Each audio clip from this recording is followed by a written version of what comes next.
क्या आपको सच में लगता है कि आपका व्हाट्सएप चैट और उस पर होने वाली बातचीत सुरक्षित है?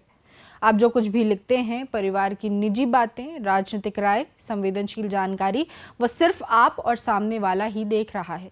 अगर हाँ, तो ये भरोसा अब सबसे बड़े भ्रमों में से एक साबित हो सकता है। टेलीग्राम के संस्थापक पावेल ड्यूरोव ने कहा है कि जिसे ऐसा लगता है वह दिमाग से पैदल है।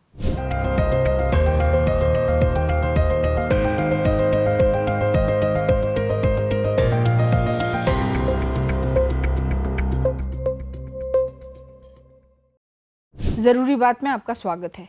तकनीक की दुनिया में जो दिखता है वह अक्सर होता नहीं है और इस सच को जितनी तेजी से समझ लिया जाए उतना बेहतर है। दुनिया की सबसे लोकप्रिय मैसेजिंग ऐप व्हाट्सएप ने सालों से अपने एंड टू एंड एन्क्रिप्शन को ढाल बनाकर भरोसे का साम्राज्य खड़ा किया है। कंपनी का दावा है कि आपके संदेशों को कोई तीसरा पक्ष नहीं पढ़ सकता, न सरकार न कंपनी खुद। लेकिन इसी दावे की जड़ें अब हिल रही हैं। तकनीकी जगत के भीतर से ही ऐसे सवाल उठ रहे हैं जो इस भरोसे को खोखला साबित करने के लिए काफी है। पावेल ड्यूरोव, जो टेलीग्राम के संस्थापक और सीईओ हैं, ने हाल ही में इस पूरे मुद्दे पर जो बयान दिया वह सिर्फ आलोचना नहीं बल्कि एक सीधा हमला है। उनका कहना है कि 2026 में भी अगर कोई व्हाट्सएप को सुरक्षित मानता है तो वह दिमाग से पैदल है। ये सिर्फ एक बयान नहीं बल्कि उस डिजिटल युद्ध का संकेत है जो अब यूजर डेटा और निजता के नाम पर खुलकर लड़ा जा रहा है। ये विवाद तब और गहराया जब ब्लूमबर्ग की एक रिपोर्ट में ये सामने आया कि मेटा प्लेटफॉर्म्स INC, जो व्हाट्सएप की मूल कंपनी है, के खिलाफ एक नया मुकदमा दायर हुआ है। सैन फ्रांसिस्को की अदालत में दाखिल इस याचिका में आरोप है कि मेटा ने व्हाट्सएप की गोपनीयता को लेकर यूजर्स को गुमराह किया। सवाल ये है कि क्या ये पहली बार है? बिल्कुल नहीं। भारत जैसे देश में जहां लगभग 70 करोड़ से ज्यादा लोग व्हाट्सएप का इस्तेमाल करते हैं, ये मुद्दा सिर्फ टेक्नोलॉजी का नहीं बल्कि लोकतंत्र और नागरिक अधिकारों का भी है। यहाँ चुनाव से लेकर सामाजिक आंदोलनों तक व्हाट्सएप एक बड़ा माध्यम बन चुका है। लेकिन अगर यही माध्यम सुरक्षित नहीं है तो क्या हम अनजाने में अपनी निजी जिंदगी को एक खुले बाजार में नहीं रख रहे? सच्चाई ये है कि एंड टू एंड एन्क्रिप्शन एक तकनीकी ढांचा जरूर है, लेकिन ये पूरी सुरक्षा की गारंटी नहीं देता। मेटा डेटा यानी आपने कब, किससे, कितनी देर बाद की, ये सब जानकारी अब भी कंपनी के पास रहती है और यही मेटा डेटा आज की डिजिटल राजनीति का सबसे बड़ा हथियार बन चुका है। ये डेटा बताता है कि आप किस विचारधारा से जुड़े हैं, किन लोगों से संपर्क में हैं और किन मुद्दों पर सक्रिय हैं। यही वजह है कि दुनिया भर में डेटा को नया तेल कहा जा रहा है और इस तेल की सबसे बड़ी कंपनियां वही हैं जो आपके डेटा पर बैठी हैं। जैसे मेटा, सवाल उठता है कि क्या ये कंपनियां सिर्फ सेवा दे रही हैं या एक विशाल निगरानी तंत्र चला रही हैं। भारत में पहले भी इस तरह के विवाद सामने आ चुके हैं।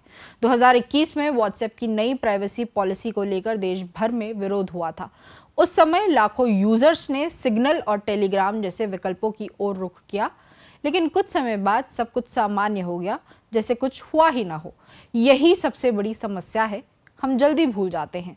ड्यूरोव का बयान भले ही आक्रामक लगे, लेकिन ये एक बड़े सवाल की ओर इशारा करता है। क्या हम टेक कंपनियों के दावों पर आंख मूंद कर भरोसा कर रहे हैं? और अगर हाँ, तो इसकी कीमत क्या होगी?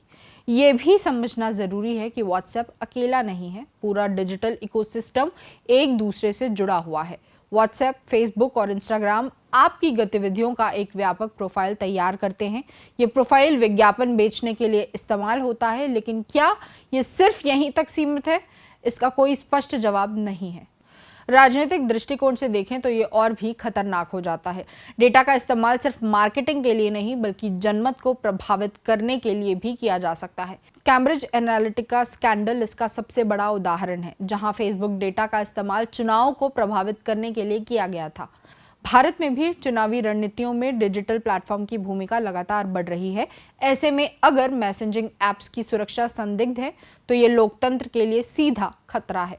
ये सिर्फ आपकी चैट नहीं बल्कि आपकी सोच और निर्णयों को भी प्रभावित कर सकता है। सरकारों की भूमिका भी यहाँ सवालों के घेरे में है। एक तरफ सरकारें डेटा सुरक्षा की बात करती हैं, दूसरी तरफ निगरानी के लिए नए नए कानून लाती है। भारत में IT नियमों को लेकर भी कई बार बहस हो चुकी है। सवाल ये है कि क्या यूजर की निजता वाकई प्राथमिकता है या सिर्फ एक राजनीतिक मुद्दा? व्हाट्सएप का बचाव ये है कि वह यूजर डेटा की सुरक्षा के लिए प्रतिबद्ध है, लेकिन बार बार उठते सवाल, मुकदमे और टेक एक्सपर्ट्स की चेतावनियां इस दावे को कमजोर करती हैं। ड्यूरो जैसे लोग भले ही प्रतिस्पर्धी हों, लेकिन उनकी बातों पर पूरी तरह खारिज करना भी आसान नहीं है। असल मुद्दा यह है कि डिजिटल युग में सुरक्षा एक सापेक्ष अवधारणा बन चुकी है। कोई भी प्लेटफॉर्म 100% सुरक्षित नहीं है, लेकिन सवाल यह है कि कौन कितना पारदर्शी है, कौन यूजर को सच बता रहा है और कौन सिर्फ मार्केटिंग कर रहा है। भारतीय यूजर के लिए एक चेतावनी है। सिर्फ इसलिए कि कोई ऐप लोकप्रिय है, इसका मतलब ये नहीं कि वह सुरक्षित भी है। हमें ये समझना होगा कि सुविधा और सुरक्षा के बीच हमेशा एक संघर्ष होता है और अक्सर हम सुविधा को चुन लेते हैं बिना ये सोचे कि इसकी कीमत क्या होगी। तो अगली बार जब आप व्हाट्सएप पर कोई संवेदनशील बात लिखें तो एक बार जरूर सोचें, क्या ये वाकई सिर्फ आपके और सामने वाले के बीच रह जाएगी या फिर ये किसी बड़े डेटा मशीन का हिस्सा बन चुकी है। डिजिटल दुनिया में सबसे बड़ा हथियार अब जानकारी है और सबसे बड़ा खतरा भी। सवाल ये नहीं है कि व्हाट्सएप सुरक्षित है या नहीं, सवाल ये है कि क्या हम सच जानना चाहते हैं या सिर्फ एक आरामदायक झूठ में जीना पसंद करते हैं। जरूरी बात में फिर किसी बात पर होगी बात।